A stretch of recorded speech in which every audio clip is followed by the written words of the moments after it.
तव कथामृतम तप्त जीवनम कविभिडीडितं कल्मषापहं श्रवणमंगलम श्रीमदाततं भुवि गृह्णन्ति भूरिदा जनाः।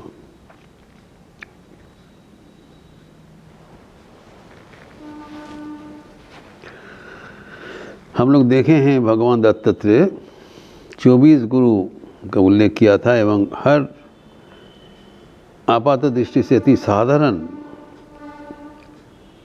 वस्तु या प्राणी को भीतर से ही असाधारण सीख मिला। वो हमारे सबके जीवन में एक असाधारण शिक्षाप्रद ये विवरण है। हम विस्तृत रूप से 24 गुरुओं के एक एक करके विश्लेषण किया और जब हम इसको समेट करके देखते हैं तब एक विराट ज्ञान का भंडार बन जाता है। हम देखें हैं कि पहले जो पंच महाभूत जिससे सृष्टि बना है उससे ही दत्तात्रेय उनका शिक्षा शुरुआत किया। जैसे पृथ्वी उनसे सीखा कि इनका सहनशीलता, सबको स्थान देते हैं, कोई विभेद नहीं करते हैं। पृथ्वी जैसे सहने वाला कुछ नहीं है, उसे सहनशीलता सीखा। फिर वायु उनसे भी सीखा निर्लिप्तता। वायु सबके साथ सब जगह में रहते हैं लेकिन किसी के साथ वो चिपकता नहीं है। वायु में सुगंध रहता है, दुर्गंध रहता है, लेकिन वायु निष्क्रिय है। फिर उसको आगे देखा जो आकाश निराकार है, वो निर्लिप्त रहता है। कोई भी आकाश में आए, कोई भी चले, पर आकाश निर्लिप्त रहता है, किसी साथ का कोई संपर्क नहीं रहता है, लेकिन सबको आधार है। फिर देखा जल सबको अपने साफ रहता है, वो सबको साफ रखता है। जल सब आदमी उसको साफ करने के लिए जल यूज़ करते हैं जल, लेकिन खुद स्वयं स्वच्छ है, वैसे रहना चाहिए। एवं आगे देखा अग्नि किति आप तेज मोरुद्बोम आरोगी। देखा कि सबको वो जब जला के स्वयं पवित्र रहता है। अग्नि सदी से पावक कुछ नहीं है, लेकिन वो सबको जला के सब उसका कोई भेदभाव नहीं है, सबको ही एक रूप से पवित्र करने के लिए सहायक होते हैं। फिर आगे देखा चंद्रमा, जिसमें वो जिसका रूप घटता बढ़ता है, लेकिन वो स्वयं इससे विलक्षण है। वो जानता है सूर्य का प्रतिबिंब है, वो अपने को उसी रूप प्रकट करते हैं। और आगे है सूर्य का प्रतिबिंब सब में छोटा बड़ा दिखाई पड़ता है, लेकिन सूर्य एक ही है। सूर्य प्रतिबिंब अनुसार सूर्य का आकार बदलता नहीं है, वैसे ही आत्मा सबके लिए एक ही है, विभिन्न आधार पर विभिन्न रूप से प्रकाशित होता है। फिर आगे देखा जो कबूतर इतना प्यार से अपने बच्चा को संभालते हैं, लेकिन उससे शिकार के दार फंस जाता है। अर्थात मोह होना नहीं चाहिए, उसको ख्याल रहना चाहिए। फिर आगे देखा अजगर वृत्ति कहलाता है। वो अपने शिकार के लिए वो बिल्कुल प्रयास नहीं करता है, जो मिल जाता है वो उसको चल जाता है। भगवान की कृपा से मिल ही जाता है, इसीलिए कहा जाता है अजगर वृत्ति। परमांश का अजगर वृत्ति कहलाता है। वो अपना बिना निष्ठिष्ट होते रहते हुए भी अगर भगवान के ऊपर हम लोग निर्भरशील रहे, तब भगवान हमें चारों ओर से रक्षा करेंगे। ये जो उनका धीरे धीरे विचार हो रहा है। एवं उसको आगे देखा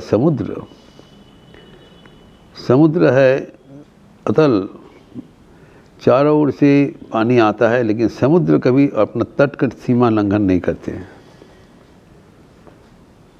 समुद्र में कोई बाढ़ नहीं होता है, समुद्र सबका पानी ग्रहण कर लेते, बाढ़ नदिया में होती है, लेकिन समुद्र अतल स्पर्शी है। तो इसे ही सबको भाव ग्रहण करते हुए हमें समान रूप होना चाहिए, तभी हम ईश्वर की ओर बढ़ पाएंगे। फिर आगे देखते हैं, ये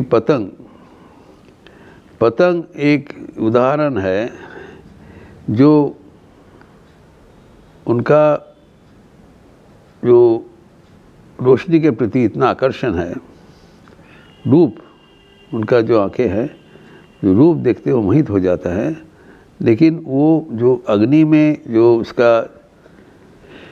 जब उसका रोशनी से वो इतना प्रभावित होते हैं, लेकिन अग्नि में ही वो अपना विनाश कर लेते हैं। तो इसीलिए उन्होंने सीखा कि हमारा इंद्रिय वश नहीं होना चाहिए।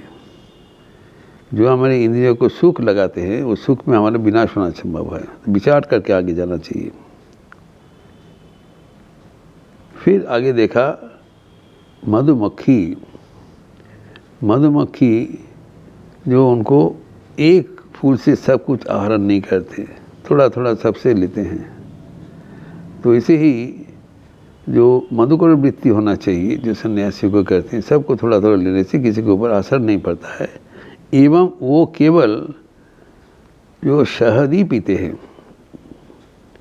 और मक्षिका जैसा जो गंदा चीज़ में नहीं बैठता है, उनका रस एकमात्र, अर्थात हमारे सिर्फ ईश्वर के प्रति ही आकर्षण होना चाहिए, दूसरा कुछ नहीं है।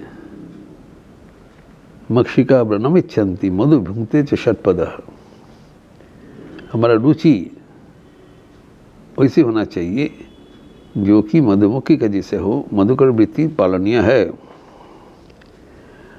और उसके आगे देखते हैं हमारा इंद्रिय परवश होके हमारा क्या विनाश का कारण कैसा होता है। 3 उदाहरण दिया। एक है हाथी, और एक हिरन और एक मछली।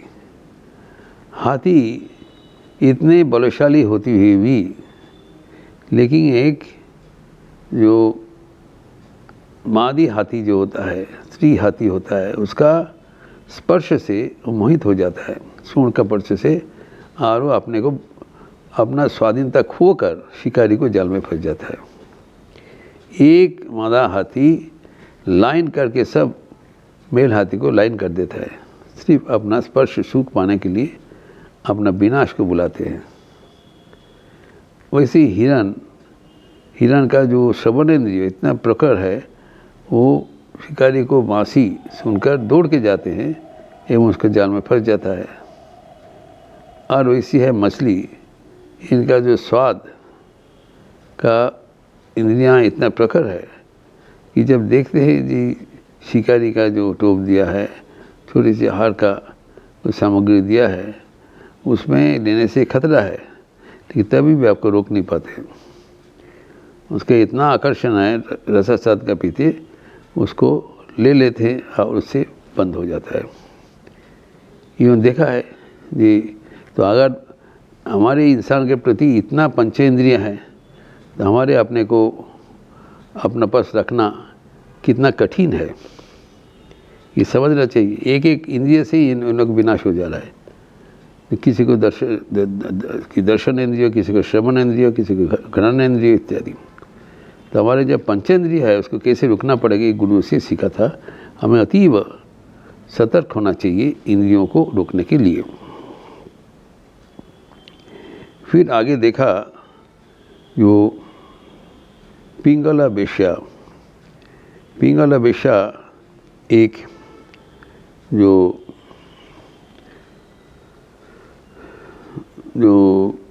एक धनी, उनका जो कोई उनके पास आने वाले थे, उसके लिए इंतज़ार किया, लेकिन इतना इंतज़ार करने के बावजूद कोई आ नहीं पहुँचा। तो हताश होकर उसके बाद सब कुछ बंद करके भगवान को भजन करने के लगा। इसे कहा जाता है कि आशा ही परमम दुखम नैराश्यम परमम सुखम। दुनिया में किसी के साथ अपेक्षा नहीं करना चाहिए, एकमात्र भगवान को वन निर्भर होकर हम उनका आगे बढ़े तो जीवन में कोई समस्या नहीं होगा। एक छोटी छोटी चीज़ से कितना बड़े सीख रहे हैं। फिर वो देखा एक कुरर पक्षी या चील, वो एक मांस का टुकड़ा लेके भगते रहते थे। फिर आके देखा जो उनका जीना मुश्किल हो गया, सब उनका पीछे पड़ गया, लेकिन उनके पीछे नहीं, उनको मांस का टुकड़ा के पीछे। जब वो मांस का टुकड़ा वहाँ से मुँह से गिर गया तब उनको छोड़ के सब मांस का टुकड़ा पीछे चला। तो इसलिए सोचा अगर हम विषय चिंतन छोड़ दें तब हमारे कोई जीवन में कोई असंतुलन नहीं होगा, अशांति का कोई कारण नहीं होगा। ये बहुत इम्पोर्टेंट का ये बात उन लोगों की जो कुरर पक्षी से सीखा है। एवं वो फिर बालक से भी सीखा है। बालक सदा आनंद रहता है, त्रिगुणातीत रहता है।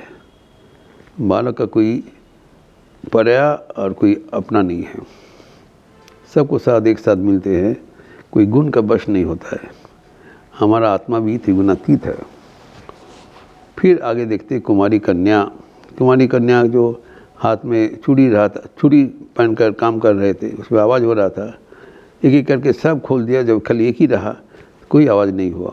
अर्थात निसंगता, एकांतवास होने से ही हम ईश्वर मन को ईश्वर केंद्रित कर सकते हैं। एक कुमारी कन्या से वो सीखा है। एवं उसके आगे देखा तीरंदाज का कितना उनको लक्ष्य के प्रति ये होता है मनोनिवेश। जो बगल में से एक बारात होकर जा रहा है उसका कोई ख्याल नहीं था। वैसे ही लक्ष्य के प्रति अभिनिवेश होना चाहिए, तभी हम लक्ष्य को हम प्राप्त कर सकेंगे।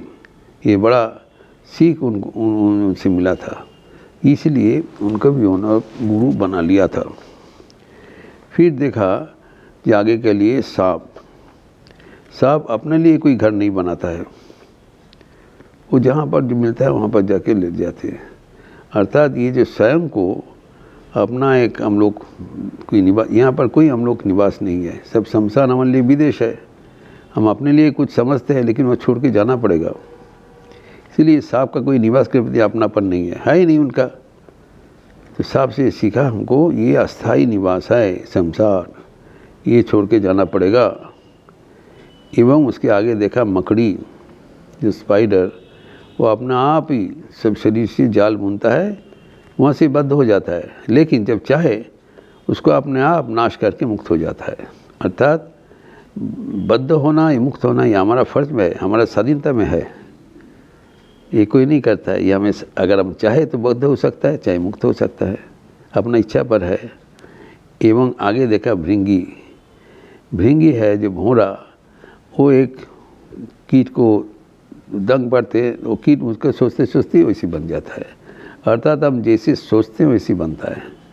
ध्यान ध्याता ध्येय एक होता है। जिसको बारे में सोचेंगे, भगवान के बारे में सोचेंगे, भगवान हो जाएंगे। तो कभी भी इस अगर नकारात्मक सोच नहीं होना चाहिए, ये भृंगी से सीखा। एवं आखिर का जो गुरु बना था शरीर, ये शरीर ही हमारे कष्ट का कारण है, शरीर ही हमारे आनंद का कारण है। ये शरीर मिला है भगवान लाभ करने के लिए, याद रखना चाहिए। शरीर के दुरुपयोग ना होना चाहिए, शरीर को सदुपयोग होना चाहिए। इस शरीर से ही हमें ईश्वर प्राप्त होना चाहिए, याद रखते हुए शरीर के पर पूर्ण सद्व्यवहार होना चाहिए। ये मानते हुए कि शरीर बराबर नहीं रहेगा, एक सीमित समय के भीतर ही हमारे लक्ष्य प्राप्त करना चाहिए।